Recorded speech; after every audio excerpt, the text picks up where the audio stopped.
Twalabye akatambi.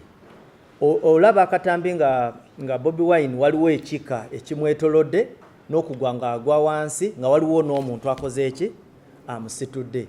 Naye kiba kizibu nnyo for an officer of my level okujja ogamba nti akatambi ke nalabidde mu ssimu eyo kanisita eyo gondi no.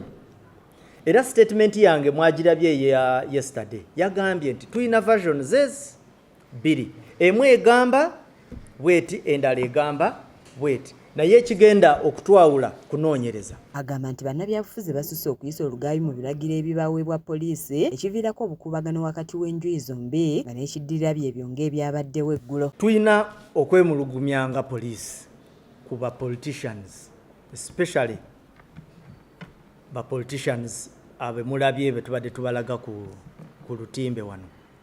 Ekintu ekikwatagana n'obutagoberera mateeka, butagoberera biragiro byaffe, butakwatagana naffe mu kulaba nti tutambuza wamu ebintu ebikwatagana n'okuyita mu nguudo, okukozesa enguudo za omuli abantu n'emirimu egiba gitambuzibwa, nti kireetawo obuzibu. Ate eneeyisa eyo mu kaseera kangi ebadde ereetawo akakuubagano wakati wa poliisi ne ba politicians abo.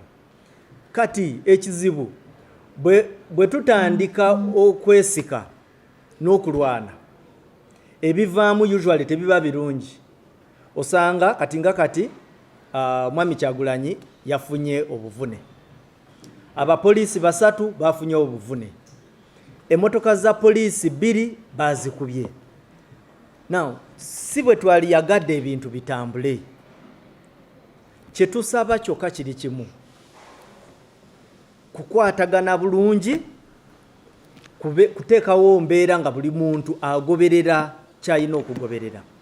Afande Kitumala alaze obutambi obwakwatiddwa nga bulaga abawagizi ba Kyagulanyi nga bakasukira abasirikale ba poliisi amayinja, wabula ng'agamba nti bino tewali abyogerako. Of stone throwing, now nobody captures that.